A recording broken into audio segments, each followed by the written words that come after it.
കേരളത്തിൽ നിന്നുള്ള പണം പുറത്തേക്ക് പോകുന്നതിനെക്കുറിച്ചും തൊഴിലാളികളെക്കുറിച്ചും നിയമസഭയിൽ മുഖ്യമന്ത്രി വി.ടി. സതീശൻ നടത്തിയ പരാമർശത്തിനെതിരെ വിമർശനവുമായി സുന്നി എ.പി. വിഭാഗം.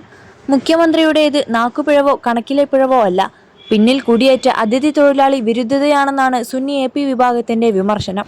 കേരളത്തിൽ വിദേശത്ത് നിന്ന് എത്തുന്നതിന്റെ 10% പോലും അതിഥി തൊഴിലാളികൾ കൊണ്ടുപോകുന്നില്ല. പിന്നെ എങ്ങനെ പണത്തിന്റെ സിംഹഭാഗം എന്ന് പറയും? ഇതിനു പിന്നിൽ വലതുപക്ഷ രാഷ്ട്രീയമാണ്. ഈ ശബ്ദം യൂറോപ്പിലെ വലതുപക്ഷം ഉയർത്തുന്നതാണെന്നും സുന്നി എ.പി. വിഭാഗം വിമർശനം ഉന്നയിക്കുന്നു. എ.പി. അബ്ദുൽ ഹക്കീം അസ്ഹരിയുടേതാണ് വിമർശനം.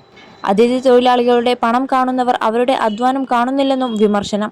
കേരളത്തിലെ നിർമ്മാണ മേഖലയിലാകെ ഇതര സംസ്ഥാന തൊഴിലാളികളാണെന്നും കേരളത്തിൽ വിനിമയം ചെയ്യപ്പെടേണ്ട വലിയൊരു തുക ഇവരിലൂടെ റിവേഴ്സ് റെമിറ്റൻസായി മറ്റ് സംസ്ഥാനങ്ങളിലേക്ക് ഒഴുകുകയാണെന്നുമാണ് മുഖ്യമന്ത്രി സഭയിൽ പറഞ്ഞത്. സംസ്ഥാനത്തിന്റെ സാമ്പത്തിക അടിത്തറയെ എങ്ങനെയൊക്കെ ബാധിക്കുന്നുവെന്ന് സർക്കാർ വിശദമായി പഠിക്കണമെന്നും സതീശൻ നിയമസഭയിൽ ആവശ്യപ്പെട്ടു. നിലവിൽ 40 മുതൽ 50 ലക്ഷം വരെ അതിഥി തൊഴിലാളികൾ കേരളത്തിലുണ്ടെന്നും അവർ ഇവിടെ വളരെ കുറഞ്ഞ തുക മാത്രമാണ് ചെലവഴിക്കുന്നതെന്നും മദ്യപാനത്തിലൂടെ സർക്കാരിലേക്ക് എത്തുന്ന നികുതി മാത്രമാണ് ഇവരിൽ നിന്നുള്ള പ്രധാന വരുമാനമെന്നും മുഖ്യമന്ത്രി പരാമർശിച്ചിരുന്നു. നിയമസഭയിൽ മുഖ്യമന്ത്രി വി.ടി. സതീശൻ നടത്തിയ പരാമർശങ്ങൾക്കെതിരെ ശക്തമായ വിമർശനം ഉയരുകയായിരുന്നു.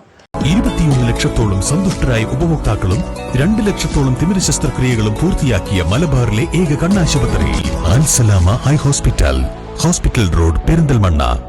മുഖ്യമന്ത്രിയുടേത് വംശീയതയും അപരവിദ്വേഷവും നിറഞ്ഞ ഭാഷയാണെന്നാണ് പ്രധാന വിമർശനം. കേരള നിയമസഭയിൽ മുഖ്യമന്ത്രി ശ്രീ വി.ടി. സതീശൻ നടത്തിയ റിവേഴ്സ് റെമിറ്റൻസ് പരാമർശം ഒരു കണക്കിലെ പിഴവ് മാത്രമായി കാണാൻ കഴിയില്ല. കണക്ക് തെറ്റിയാൽ തിരുത്താം. എന്നാൽ ആ കണക്കിനെ പൊതിഞ്ഞു നിൽക്കുന്ന ഒരു ആശയലോകമുണ്ട്. അതാണ് കൂടുതൽ അപകടകരം.